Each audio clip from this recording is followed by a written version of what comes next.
আচ্ছা, এই এনসিপিকে সরকার আর নিরাপত্তা দিবে কতকাল?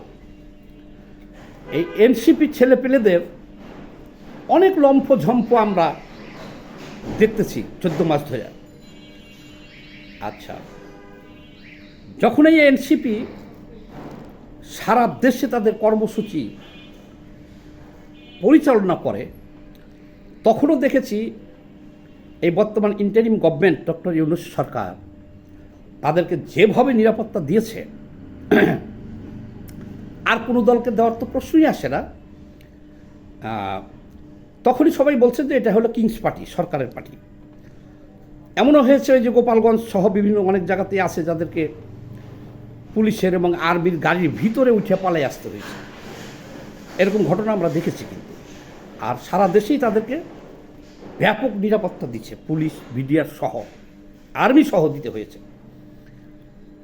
তো আর অন্য কোনো দলকে এই সরকার নিরাপত্তা দেয় নাই বা নিরাপত্তা দেওয়ার প্রয়োজন হয় নাই। তার কারণ হলো কি, দেখেন বিএনপি বলেন, জামাত বলেন, জাতীয় পার্টি বলেন, বামপন্থীদের দলগুলো বলেন, ইনারা হলো পুরাতন দল, জনসম্পৃক্ত দল। তারা যে এলাকায় যায় সেখানকার মাটি মানুষ তাদের, সেখানকার একটা বিরাট গোষ্ঠী তাদের, তারা ওখানে প্রোগ্রাম করে। কাজে সেখানে সরকারের কোনো নিরাপত্তা লাগে না, এটা আমরা সবাই দেখতে আছি। কিন্তু এনসিপি, এই যে হঠাৎ করে গর্জে ওঠা এনসিপি, বাংলাদেশের কোন অঞ্চলে কোথায় তাদের লোক আছে, যে কোথায় প্রোগ্রাম করলে তাদের নিজের লোকজন, ওই ঢাকা থেকে কিছুজন গেলাম আর ওখানে কয়েকজন স্টুডেন্ট বা তারা এখন সরকারের সুবিধায় আছে, এই জন্য কিছু লোক এক জায়গাতে হলেই রাজনৈতিক দল হয়ে যায় না। এই যে এখনকার কথা বলতেছি, এই এনসিপিকে সরকার কত নিরাপত্তা দিবে? গত পরশুদিন দেখেছেন এনসিপির প্রধান কার্যালয়ের সামনে বাংলা মোটরে কি বাস্ট হয়েছে, ককটেল বিস্ফোরণ করছে। তারপর থেকে সেখানে পুলিশ না খালি তাদের অফিস পাহারা দিতেছে, তাদের অফিসের সামনে চেকপোস্ট বসানো হয়েছে। শুধু পুলিশ না, বিজিবিও দেওয়া হয়েছে, আর্মিও দেওয়া হয়েছে তাদের অফিসের নিরাপত্তায়। আচ্ছা, তারপরে ওই যে আওয়ামী লীগ নাকি শেখ হাসিনা যে লকডাউন ডাকছে, সেই লকডাউন প্রতিরোধ করার জন্যে তারা একটা মিছিল করছে, দেশের বিভিন্ন জায়গায় তারা যে সমাবেশ করছে সেখানে হামলা হয়েছে।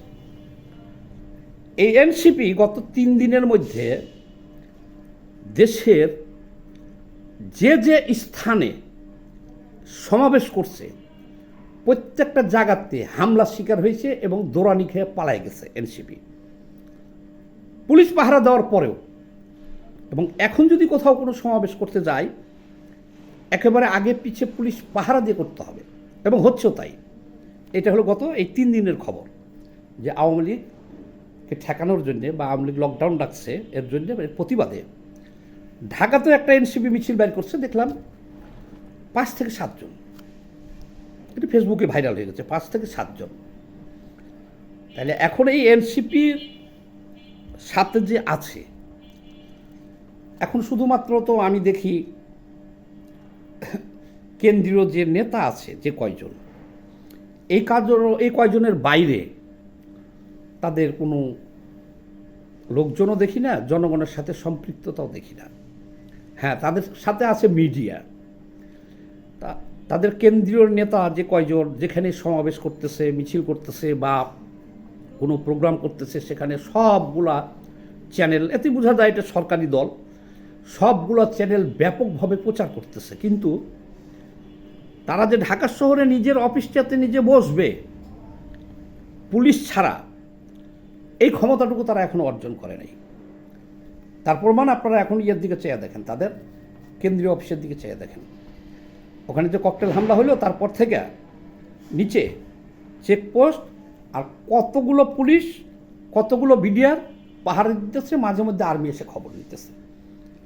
এই তো হলো এনসিপির বর্তমান চিত্র। আচ্ছা, এটা হওয়ার আর একটা কারণ আছে। দেখেন, 14 মাস আগে যখন গণঅভ্যুত্থান হয়, এই ছেলেপেলেগুলো যে নেতৃত্ব দিয়েছিল, ভালো কথা, সমন্বয়করা বৈষম্য বিরোধী ছাত্র আন্দোলনের ব্যানারে, কিন্তু তারা নীতিভ্রষ্ট হয়ে গেছে। একটা মানুষ নীতিভ্রষ্ট হলে কি হয় পরিণতিটা, এটি দেখাইতেছি। এখন এই কেন্দ্রীয় নেতাদের প্রত্যেকের দামি গাড়ি আছে, কোটি টাকার গাড়ি আছে তাদের, এবং বিভিন্ন অ্যাঙ্গেলে বিভিন্নভাবে দেখলে দেখা যায় তারা সবাই শত কোটি টাকার মালিক হয়ে গেছে। তাহলে জনগণ যখন দেখতেছে, বা বৈষম্য বিরোধী আন্দোলনে যে সকল ছাত্ররা সারা দেশ থেকে এদের ব্যানারে আসছিল, তারা যখন দেখছে যে আমাদের নেতারা ডিম দিয়ে ভাত খাইতে পারে নাই, এখন কোটি কোটি টাকার দামের গাড়িতে চড়ে ঘুরতেছে, শুধু তাই না, তারা কেউ ওমরা হজ করতেছে, কেউ 400-500 গাড়ি নিয়ে শোডাউন করতেছে। তো এই বৈষম্য বিরোধী ছাত্ররাও তাদের কাছ থেকে সরে গেছে এবং জনগণও তাদের কাছ থেকে সরে গেছে। একেবারে জলজন্ত উদাহরণ, এই 3 দিনে দেখলাম তারা দেশের বিভিন্ন অঞ্চলে 2-3টা সমাবেশ করতে গেছিল, প্রতিবাদ সমাবেশ, সবখানে দৌড়ানি খেয়ে পালাই গেছে, কেউ দাঁড়াইতে পারে নাই। আর ঢাকায় যে নেতৃবৃন্দ আছে, এরা পুলিশ পাহারায় চলতেছে, এমনকি তাদের অফিসটাও পুলিশ পাহারায় রাখতে হয়েছে। এখন রানিং খবর। আর তাদের যে বড় বড় কথাগুলো অনলাইনে দেখতেছেন বা মিডিয়ায় দেখতেছেন, এটা হলো কিংস পার্টি। এখনও বলতে পারেন যে তারা যেখানেই একটা সংবাদ সম্মেলন ডাক দিতেছে বা প্রোগ্রাম ডাক দিতেছে, দেশের সকল মিডিয়া তাদের সামনে যাইতে বাধ্য। তারা যাইতেছে আর তারা বড় বড় কথা বলতেছে। জনগণের সাথে সম্পৃক্ততা না থাকলে কি হয়, এটা ডক্টর ইউনূস হারে হারে টের পাইব ভবিষ্যতে, বলে দিলাম। টের পাওয়া কিন্তু শুরু হয়ে গেছে। ডক্টর ইউনূসের গ্রামীণ সাম্রাজ্যে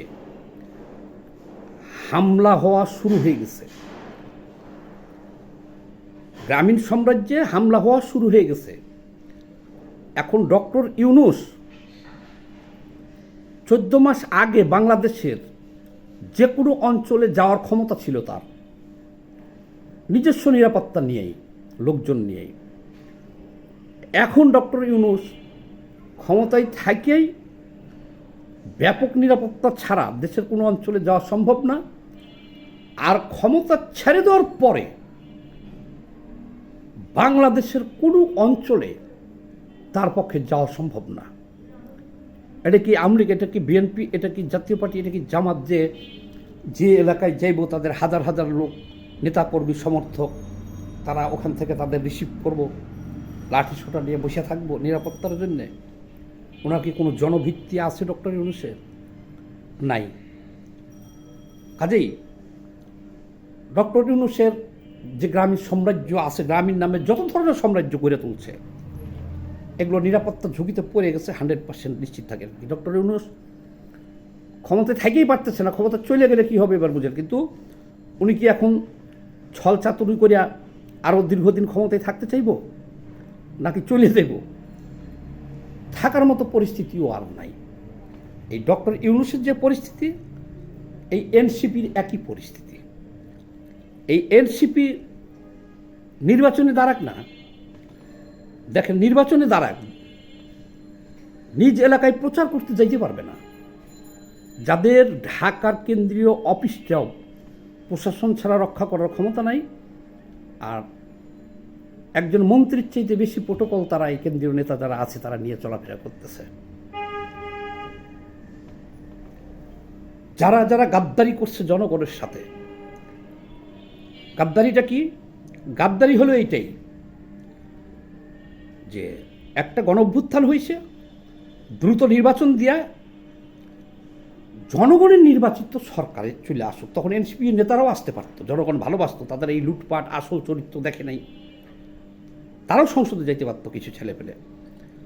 যে দ্রুত নির্বাচন দিয়া একটা নির্বাচিত সরকারের কাছে ক্ষমতা দিয়ে দিলে পারে, তাহলে তারা এরকম জনশূন্য হইতে রাখে। এই 14 মাসে এনসিপির কার্যক্রম দেখছে, লুটপাট চিত্র প্রকাশ্য, তাদের ছাত্রদের মধ্যে থেকে যারা মন্ত্রী আছে তাদের কার্যক্রম, এনসিপির কার্যক্রম, তাদের গাড়ি বাড়ি টাকা পয়সা এগুলো দেখে সব সরে গেছে।